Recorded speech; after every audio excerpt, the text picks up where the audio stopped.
Hi hello ನಮಸ್ಕಾರ ಸ್ನೇಹಿತರೆ. ಕೊನೆಗೂ ಕೂಡ ಇಲ್ಲಿ ಅಜಿತ್ ಬರ್ಡೇ ದಿನ ಶಾರದಮ್ಮ ಮನೆಗೆ ಎಂಟ್ರಿ ಕೊಟ್ಟೆ ಬಿಟ್ರೆ ಏನಾಯಿತು ಏನು ಕತೆ ಎಲ್ಲವನ್ನ ಕೂಡ ತಿಳ್ಕೊಬೇಕು ಅಂದರೆ ಈಗಲೇ ನಮ್ಮ ಈ ಚಾನಲ್ನ ಸಬ್ಸ್ಕ್ರೈಬ್ ಮಾಡಿ, ಹಾಗೆ ಈ ಒಂದು ವಿಡಿಯೋವನ್ನು ಪೂರ್ತಿಯಾಗಿ ನೋಡೋದನ್ನು ಯಾವುದೇ ಕಾರಣಕ್ಕೂ ಕೂಡ ಮರಿಬೇಡಿ. ವಂಶಿ ಮನೆಗೆ ಬಂದಿರೋದಕ್ಕೆ ಕಾರಣ ಅಜಿತ್ ಮತ್ತು ಭೂಮಿಯನ್ನು ಬಂದ್ ಮಾಡಬೇಕು, ಅಜಿತ್ ಮನಸ್ಸಿನ ಪ್ರೀತಿಯನ್ನು ಭೂಮಿ ಹತ್ರ ಹೇಳ್ಕೋಬೇಕು ಅನ್ನೋದು.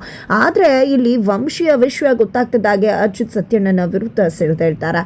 ಮೊದಲು ಅವನನ್ನು ಮನೆಯಿಂದ ಕಳಿಸಿ ಅಂತ ಹೇಳ್ತದ. ನೀವು ತಗೊಂಡಿರೋ ನಿರ್ಧಾರ ತಪ್ಪಾಗಿದೆ ಅಂತ ತಿಳಿಸ್ತಾರೆ. ಹಾಗಾಗಿ ಸತ್ಯಣ್ಣ ಕೂಡ ವಂಶಿಯನ್ನ ಮನೆಯಿಂದ ಹೊರಟು ಹೋಗೋದಕ್ಕೆ ಹೇಳ್ತಾರೆ.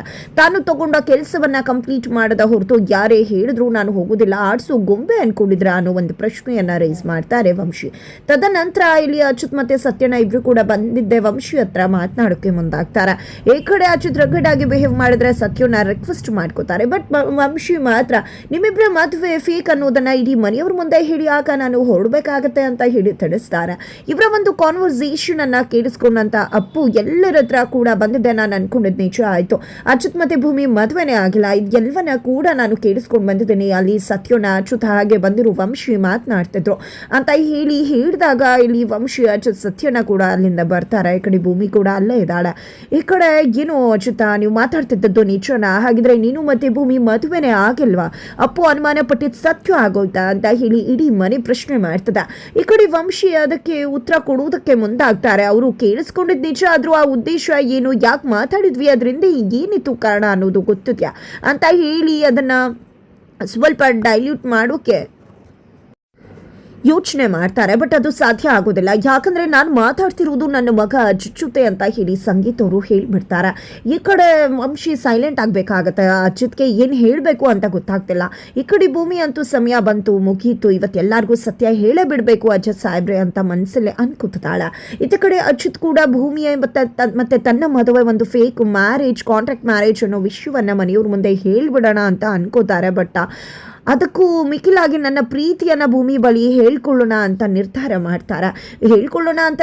ಮಾಡಿದೆ. ತನ್ನ ಹೆಂಡತಿಯನ್ನು ಕರೆದುಕೊಂಡು ಹೊರಗಡೆ ಗಾರ್ಡನ್ ಏರಿಯಾಗೆ ಬರ್ತಾರೆ. ಇಡೀ ಫ್ಯಾಮಿಲಿ ಕೂಡ ಅವರಿಂದನೇ ಬರುತ್ತೆ. ಅಲ್ಲೇ ಇದ್ದಂತಹ ಕಟ್ಗೆಯನ್ನು ಹಾಕೋದ್ರ ಮುಖಾಂತರ, ಸಪ್ತಪದಿ ತುಳಿಯೋದ್ರ ಮುಖಾಂತರ ಹಾರವನ್ನು ಹಾಕ್ಸಿದ್ದೆ. ಈ ಕಡೆ ಭೂಮಿಯ ಹಣೆಗೆ ಕುಂಕುಮವನ್ನು ಇಟ್ಟು ತಾನು ಭೂಮಿಯನ್ನು ಎಷ್ಟು ಪ್ರೀತಿ ಮಾಡ್ತಿದ್ದೀನಿ ಅನ್ನೋದನ್ನ ತನ್ನ ಮನಸ್ಸಿನ ಮಾತುಗಳನ್ನು ಭೂಮಿ ಮುಂದೆ ಬಿಚ್ಚಿಡ್ತಾರೆ. ಇಡೀ ಮನೆಯವರೇ ಅನ್ಕೊಂಡ್ಬಿಡ್ಬೇಕು, ಖಂಡಿತವಾಗ್ಲೂ ಅಜಿತ್ ಭೂಮಿ ನಿಜವಾಗ್ಲೂ ಮದುವೆ ಆಗಿದ್ದಾರೆ, ಅಜಿತ್ ಅಷ್ಟು ಮಟ್ಟಿಗೆ ತನ್ನ ಹೆಂಡತಿಯನ್ನ ಪ್ರೀತಿ ಮಾಡ್ತಿದ್ದಾನೆ ಅಂತ.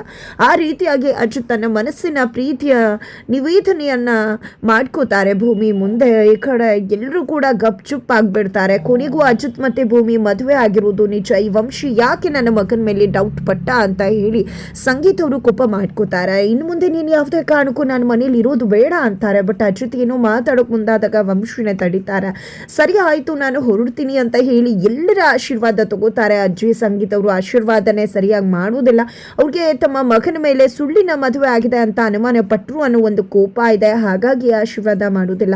ನಂತರ ಸರಿ ಆಯ್ತು, ಈ ಮನೇಲಿ ಇದ್ದಷ್ಟು ದಿನ ನಾನು ತುಂಬಾನೇ ಖುಷಿ ಆಗಿದೆ, ಖಂಡಿತ ನಿಮ್ಗೆ ಏನಾದ್ರೂ ಪ್ರಾಬ್ಲಮ್ ಆದ್ರೆ ಈ ವಂಶಿ ಬಂದೇ ಬರ್ತಾನೆ ಅಂತ ಹೇಳಿದೆ. ಅಲ್ಲಿಂದ ಹೊರಡ್ತಾರೆ. ಅಷ್ಟರಲ್ಲಿ ಸತ್ಯನ ಬರ್ತಾರೆ. ಕೊನೆಗೂ ನೀನು ಅನ್ಕೊಂಡಿದ್ದನ್ನ ಸಾಧಿಸ್ಬಿಟ್ಟಲ್ಲ ಅಂತ ಹೇಳಿದಾಗ ನಾವು ಅನ್ಕೊಂಡ್ ಕೆಲಸನ ಹಾಗೆ ಅರ್ಧದಲ್ಲಿ ಬಿಟ್ಟು ಹೋಗೋಕ್ಕಾಗತ್ತ ಸತ್ಯಣ್ಣ ಅಂತ ಹೇಳ್ತಾರೆ. ಆದ್ರೂ ಕೂಡ ನಿನಗೆ ನನ್ನಿಂದ ಇಷ್ಟೆಲ್ಲ ಅವಮಾನ ಆಗೋಯ್ತು, ದಯವಿಟ್ಟು ಕ್ಷಮಿಸ್ಬಿಡು ಅಂತ ಹೇಳಿ ಸತ್ಯನ ಕೇಳ್ಕೊಂಡಾಗ ಪರವಾಗಿಲ್ಲ ಬಿಡಿ, ಈ ಒಂದು ಜಾಗದಲ್ಲಿ ಬೇರೆ ಯಾರೇ ಇದ್ದಿದ್ರು ಇದೇ ರೀತಿ ಮಾಡ್ತಿದ್ರು ಅಂತ ಅನ್ಸುತ್ತೆ ಅಂತ ಹೇಳ್ತಾರೆ.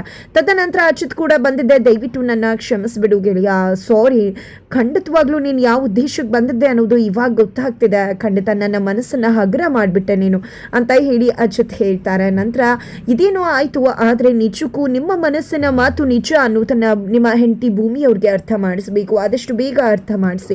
ಲೈಫ್ ಸ್ಪ್ಯಾನ್ ಅನ್ನೋದು ಇರುವುದೇ ಕಡಿಮೆ, ಅಂಥದ್ರಲ್ಲಿ ನಾವು ಏನಾದರೂ ಆದರೆ ಖಂಡಿತ ನಮ್ಮ ಪ್ರೀತಿಯನ್ನು ಹೇಳ್ಕೊಳ್ಳೋಕ್ಕಾಗೋದಿಲ್ಲ. ಮೊದಲು ನಿಮ್ಮ ಪ್ರೀತಿ ನಿಜ ಅನ್ನೋದನ್ನ ಭೂಮಿಯವ್ರಿಗೆ ಅರ್ಥ ಮಾಡಿಸಿ ಅಂತ ಹೇಳಿ ಅಲ್ಲಿಂದ ಹೊರಟ್ಬಿಡ್ತಾರೆ ವಂಶಿ.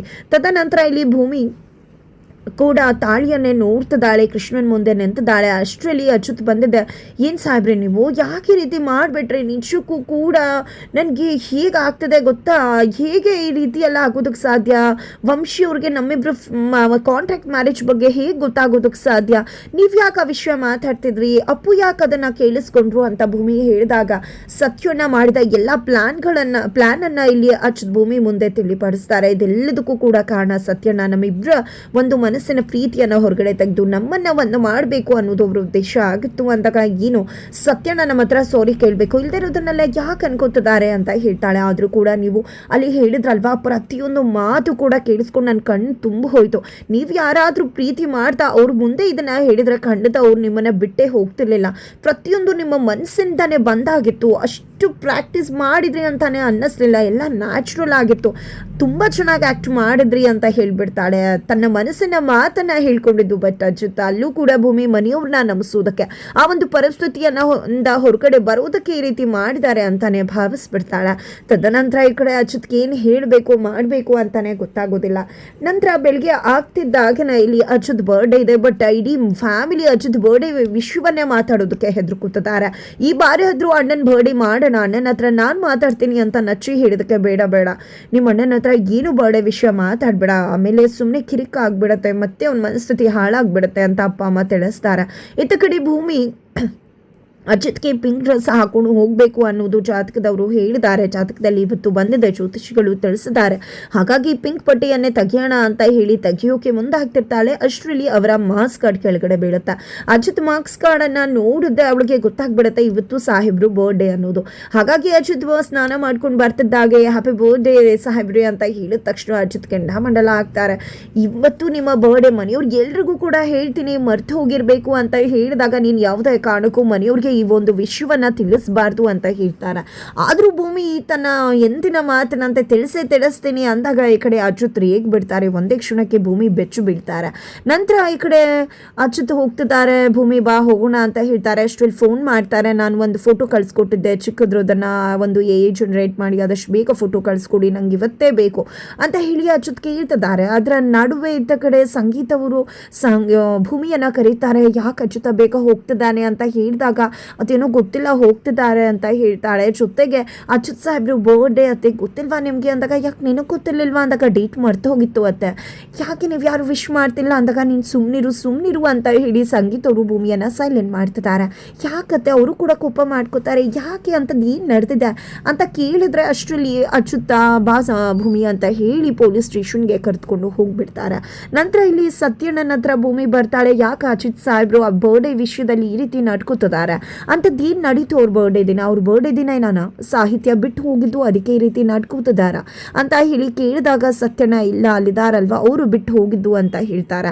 ಅವರ ಒಂದು ಪೊಲೀಸ್ ಸ್ಟೇಷನ್ನ ಒಂದು ಅಂಗಡಿ ಮೇಲೇನೆ ಅವರ ಫೋಟೋ ಇದೆ, ಭಾಗ್ಯದ ಬಾಗಿಲು ಅನ್ನೋ ರೀತಿಯಲ್ಲಿ ಅವರ ಫೋಟೋವನ್ನು ಹಾಕಿದ್ದಾರೆ. ಶಾರದಾ ಅವರ ಫೋಟೋವನ್ನು, ಆ ಒಂದು ಫೋಟೋವನ್ನು ತೋರಿಸಿದೆ ಇವರು ಆ ದಿನ ಬಿಟ್ಟು ಹೋಗಿದ್ದು ಅಂತ ಹೇಳ್ತಾರೆ.